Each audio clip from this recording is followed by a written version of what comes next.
Do you remember the hardest question you were asked when you were starting out as a lawyer?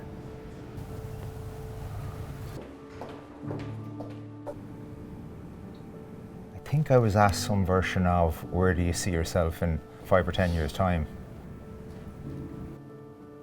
I think I gave the answer that I thought people would want to hear rather than the truth.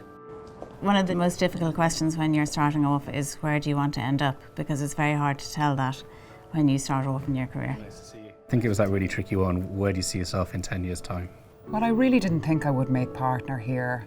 I came in here as a college graduate, and making partner was not something I thought was going to happen for me. And I have to say, it's been amazing. Our work environment is intense and demanding at times. It definitely is. You've got to be hungry. Not everybody's cut out for it.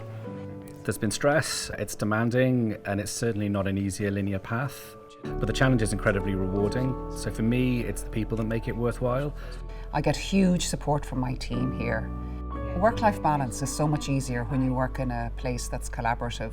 Women can succeed here, mothers can succeed here, and the ability to work from home has been transformational. When I look back on my career, I realise that mentors played a huge part in my career. They weren't always called mentors, but they were always very impactful. And I like to think that I play a similar role for people coming up behind me as well. We have a high performance culture in our firm, rightly so, but we do make mistakes. Probably the most obvious thing I learned early on is that if something goes wrong, 99 times out of 100, someone else in here has seen something similar and will help you solve that problem. Resilience is a really important trait in this profession, but I think in most jobs in this day and age. And I think it's really important to look at setbacks as opportunities and learning experiences.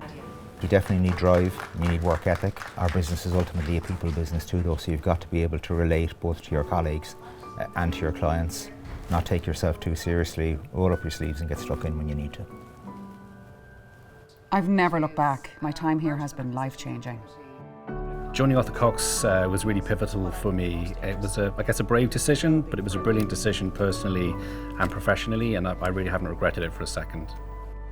What excites me about the next 5 years is the potential for unknown opportunities, which have always come along in the past, and I look forward to embracing them with open arms when they do come along. I do find myself thinking more frequently about legacy.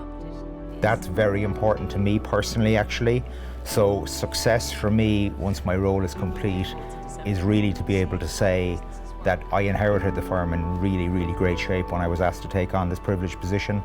And if I can improve the firm 5 or 10% during my tenure as gatekeeper of the firm, that's success for me.